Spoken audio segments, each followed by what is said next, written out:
Cette émission vous est présentée par Dubo Électrique. Bienvenue à Paranatation 2013.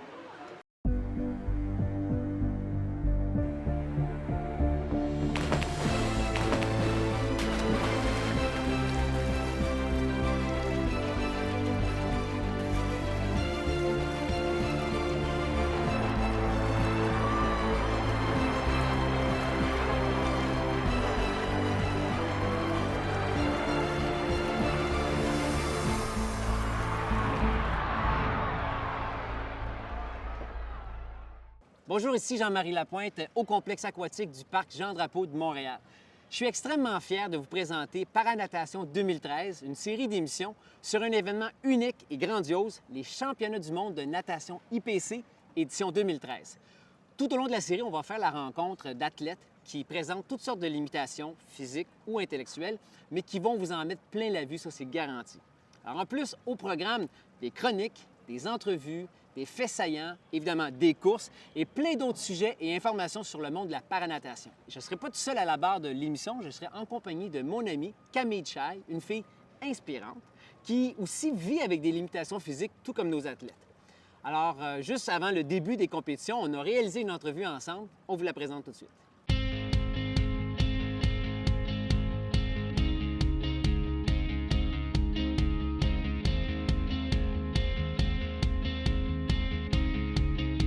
Prête? Ouais, je suis prête. Go! Oh, pas longtemps. Je vais te présenter mon épaule. Comment ça, tu fais ça, toi? Moi, j'ai des amis, quand ils me voient, ils font « Hey! » Hein? Là, on fait même le... Comme ça? Ouais. Ils font Ouais. ça? Ah, Bon, moi, je fais les droites, gauche, milieu. Hey, c'est bien hot. Donc ça, c'est la meilleure façon de rendre les gens à l'aise avec ton handicap. Tout à fait. Moi, c'est vrai que moi, je suis bien dans mon corps. Puis quand je vois des gens qui sont ouverts, qui sont curieux, moi, tout de suite, j'ai envie d'aller vers eux parce que je veux que... je veux qu'ils sachent qu'est-ce que je mange en hiver. Puis, tu sais, moi, je me vois comme tout le monde. Bien sûr, j'ai ma différence qui est, oui, je suis née sans mon bras et ma jambe. C'est ma particularité physique. Moi, je me sens très proche des gens. Puis c'est vrai que j'aime beaucoup les mettre à l'aise parce que je me sens à l'aise. Tu dois être capable de détecter dans leur regard le malaise, l'incrédulité, la question et tout ça. Alors tout de suite, toi, tu brises la glace et tu vas vers eux. Tout à fait. Puis tu le dis bien parce qu'il y a effectivement plusieurs types de réactions à mon égard. Puis c'est vrai que je le sens tout de suite. Il y a des personnes, tu vois, qui vont plus être très mal à l'aise, qui vont être gênées, qui vont avoir tendance même à m'éviter. Donc, ces personnes-là, quand je sens que, bon, elles sont pas très confortables, je les laisse tranquilles. Ouais. Mais dès que je perçois une petite curiosité ou une ouverture, une envie de venir vers moi, c'est sûr que je vais faire le pas parce que c'est pas parce qu'il manque un brin de jambe qu'on va pas pouvoir se parler, se regarder dans les yeux ou avoir des beaux échanges. J'ai la chance de vivre ma vie ou de voir les choses soit d'une façon positive, soit d'une façon négative. Ouais. Puis j'ai vite compris que quand je la vis de façon positive, je me sens beaucoup mieux, je me sens beaucoup plus libre et à l'aise. Et c'est ce que j'ai envie de vivre dans mes relations avec les gens aussi. Mon petit plaisir là, dans cet événement-là, ça va être de me laisser inspirer par les athlètes.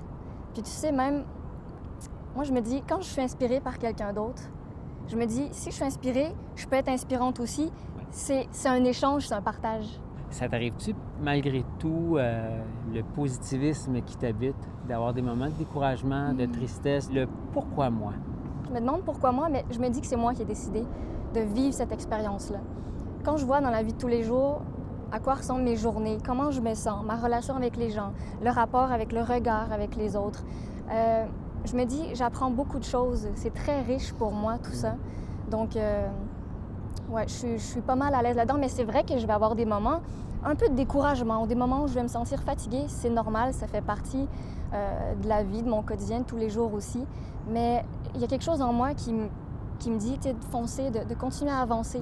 Puis surtout quand je vis, par exemple, des moments difficiles, de me dire que je vais apprendre de ça, que je vais en ressortir grandi et ça va juste m'aider à me propulser pour l'avenir. C'est vrai que ta vie n'est pas comme la mienne. La vitesse n'est pas la même. Tout à fait. Puis j'aime ça que tu parles de vitesse parce que moi, c'est ce que je suis en train d'apprendre aussi. Je peux pas fonctionner à la vitesse des autres, mais des fois, j'ai tendance à oublier que je suis comme ça.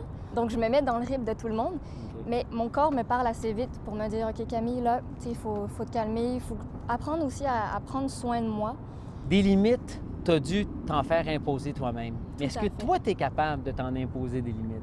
C'est une très bonne question parce que c'est vrai qu'on m'a beaucoup imposé des limites. Ça m'a fait beaucoup réagir dans le sens que moi, on me dit « Toi, tu as une limite là? » Je vais dire « Ah ouais, OK, amène-moi le truc, puis je vais essayer de relever le défi. » Donc, Mais c'est vrai qu'il faut que j'apprenne à me mettre des limites. Il faut que j'apprenne. Je me rends compte qu'avant, je m'en mettais pas assez et au détriment tu vois, ma santé ou juste mon énergie physique, ça peut me nuire des fois, mais ça fait partie de la vie, donc j'apprends à vivre avec tout ça. En tout cas, c'est un plaisir d'animer avec toi, d'embarquer dans cette aventure. Puis si on avait un bungee, bien, je dirais go, on saute. On saute, c'est bon. Ben, je saute avec toi, Jean-Marie. Yes. Bonsoir, mesdames et messieurs, et bienvenue à la cérémonie d'ouverture des championnats du monde de natation IPC 2013, ici à Montréal, Canada.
Un événement aussi majeur que les championnats du monde de natation IPC, ça demande beaucoup de préparation.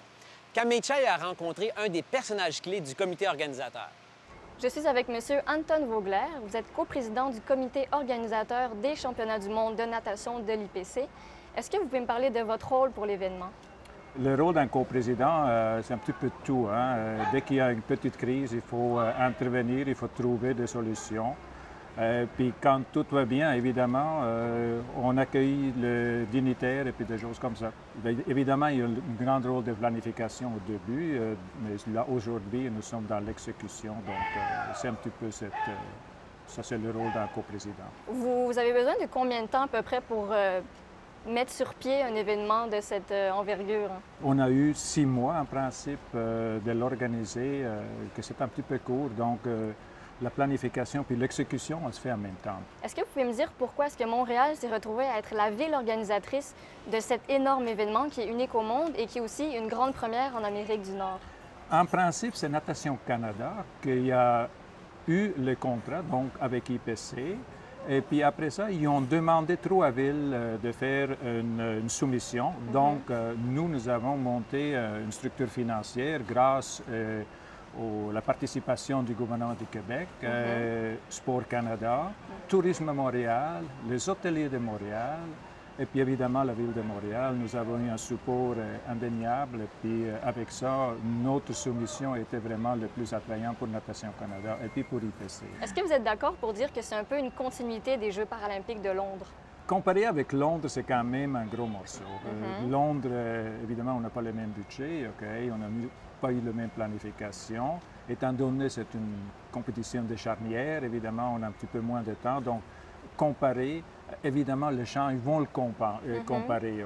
Ils ont vécu Londres, aujourd'hui, ils arrivent ici et puis s'attendent d'avoir exactement la même chose. Donc, je pense que c'est assez difficile de aller jusqu'à ce niveau-là, mais bon, on le fait pour les athlètes et puis on espère que ça va aller bien par la suite. Est-ce que vous pouvez me parler un peu de votre parcours pour être passé du ski, par exemple, acrobatique en tant que commanditaire à la paranatation? Bien, le parcours, bon, je travaille toute ma vie dans le sport, OK? Et puis, par la suite, mes enfants ils ont commencé à nager. Je suis tombé président du club de natation des piscines du Parc olympique, un des meilleurs bâtisses ou bien infrastructures pour faire des compétitions de natation en Amérique du Nord. Nous faisons beaucoup de compétitions, OK? En 2008, on a fait les essais olympiques. 2009, c'est nous qui nous avons fait revenir Phelps. 2011, encore une fois Phelps. 2012, une autre qualification pour les Olympiques de Londres. Donc, on commence à en avoir une bonne connaissance, OK? Et puis, ça s'est ouvert et puis nous avons décidé, bon, on plonge et puis espérons que ça va bien. Les doigts, tout à fait. Ouais. Écoutez, M. Vogler, je vous remercie pour votre présence. Merci beaucoup. Nathalie Dutoit, une athlète paralympique sud-africaine, a été la première nageuse à compétitionner contre des athlètes valides. En 2008, elle a terminé 16e sur 25 en nage en eau libre sur 10 km.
Dans l'entrevue suivante, Jean-Marie nous présente Maître Marc-André Fabien, grand fan de paralympisme et président honoraire de l'événement. Marc-André Fabien, président honoraire de l'événement, merci beaucoup d'avoir accepté d'être avec nous aujourd'hui. Je suis ravi d'être ici avec vous. Faisons un petit bref retour dans l'histoire. C'est quoi ton lien avec le comité paralympique et les personnes handicapées? C'est arrivé de quelle façon? En fait, c'est arrivé lors d'un tournoi de volleyball international pour personnes avec un handicap physique, où on m'a demandé de l'aide sur le plan financier, de trouver des sommes d'argent pour pouvoir finaliser le budget de la compétition, ce que j'ai fait. C'est en quelle année? On parle de 97. OK. Et j'ai ramassé en 24 heures suffisamment de fonds pour impressionner le comité paralympique canadien à Ottawa, qui m'ont demandé de me joindre au conseil d'administration. Comme j'avais vu les compétitions de volleyball, j'ai été séduit. par la détermination et le niveau sportif exceptionnel des athlètes qui avaient participé à ce tournoi. Je me suis donné au comité paralympique à titre de bénévole comme vice-président du marketing pendant 8 ans pour essayer justement de trouver les fonds nécessaires pour s'assurer que les athlètes du Canada puissent participer aux Jeux de Sydney. À l'époque, il y avait eu des coupures budgétaires importantes par le gouvernement fédéral auprès du comité paralympique. On est parvenu à aller chercher des sous. Merci à tous ceux qui ont contribué à l'époque, qui ont cru au mouvement paralympique. Aujourd'hui, tout le monde sait ce qu'est un athlète paralympique, mais en 2000, quand je disais que je m'en allais aux Jeux paralympiques, les gens me regardaient avec un air un peu bizarre en disant « Où s'en va-t-il? Que s'en va-t-il faire? Qu'est-ce que c'est ça, les Paralympiques? » Alors qu'aujourd'hui, les gens me demandent « Quand pars-tu pour les Paralympiques? » C'est encore difficile, hein, le financement pour le comité paralympique ou les Jeux paralympiques. C'est encore difficile, mais comme c'est difficile pour, je dirais même, les sportifs valides, il y a certaines disciplines qui sont un peu laissées pour compte, même dans les sports olympiques, puis où les athlètes ont du mal à trouver du financement. C'est d'autant plus vrai pour les Paralympiens. Il y a certains Paralympiens qui arrivent à se distinguer, mais malheureusement, tous nos Paralympiens n'ont pas le même support financier qu'il y a certains pays dans le monde où, effectivement, il faut encore sensibiliser les gens sur l'importance d'intégrer les personnes avec un handicap physique. Ce sont des gens qui ont une valeur importante, puis une contribution importante à leur société, et ce n'est pas en les mettant au rencard, au pilori de leur société qu'on va les faire évoluer, bien au contraire. Le Canada se compare avantageusement dans son soutien et son support aux athlètes paralympiques, mais peut en faire encore plus et il doit en faire encore plus. Peux-tu nous dire, Marc-André, qu'est-ce que peut représenter notre compétition cette semaine au niveau à la fois local et international? Bien, au niveau local, c'est une des premières grandes compétitions internationales avec autant d'athlètes et autant de pays paralympiques qui a lieu ici à Montréal. Je pense que c'est une occasion absolument unique pour les gens de venir voir du sport d'élite par des Paralympiens, des athlètes qui viennent de faire les Jeux de Londres, plusieurs médaillés, records du monde. Ce sont des athlètes exceptionnels et je pense que c'est une occasion fabuleuse pour les gens de venir voir à la fois des athlètes qui se dépassent sur le plan sportif, mais qui également ont un bagage humain incroyable. Pour plusieurs d'entre eux, c'est leur première fois en Amérique du Nord, première fois au Canada, première fois à Montréal. C'est une expérience qui est fantastique d'être en contact aussi avec d'autres athlètes de très grand niveau, parce que pour eux, c'est une première épreuve pour permettre une qualification éventuelle pour les Jeux de Rio. Et ça, c'est extrêmement important. Ce sont des athlètes qui méritent tout notre respect et toute notre admiration. Maître Fabien, président d'honneur, merci beaucoup de votre présence, puis c'est sûr qu'on va se revoir durant la semaine. Jean-Marie Lapointe, merci beaucoup. Marc-André Fabien, c'est de loin un très grand ambassadeur des sports paralympiques. Et c'est drôle parce que Marc-André est un homme très occupé, impliqué dans plein de différentes choses, mais on dirait que les sports paralympiques, c'est son bébé. Et il est tellement connecté avec nous, les athlètes. C'est un très bon ami à moi. Mais je suis tellement heureux probablement qu'il soit impliqué avec les championnats du monde ici à Montréal, mais qu'il soit près de nous. Parce qu'on sent vraiment qu'il va tout faire pour faire grandir notre mouvement et l'amener à un autre niveau. Alors, Marc-André, au nom de tous les athlètes, on te remercie de ton implication et d'être présent au travers des années avec nous, les athlètes paralympiques.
tout pour aujourd'hui.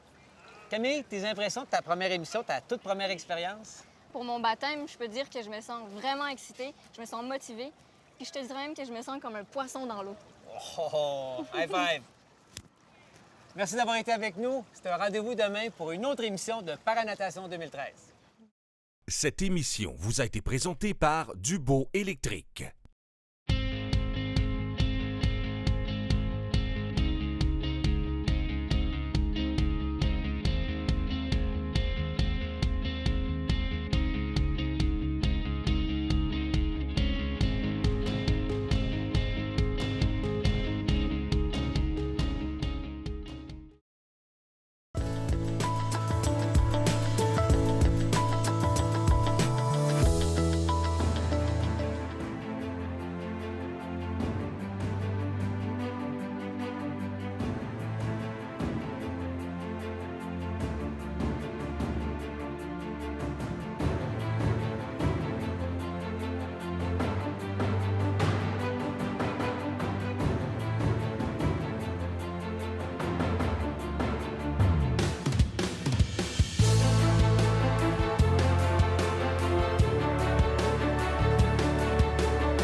C'est tout pour aujourd'hui.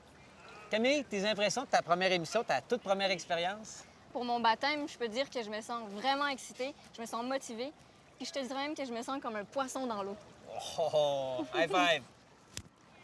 Merci d'avoir été avec nous. C'est un rendez-vous demain pour une autre émission de Paranatation 2013. Cette émission vous a été présentée par Dubo Électrique.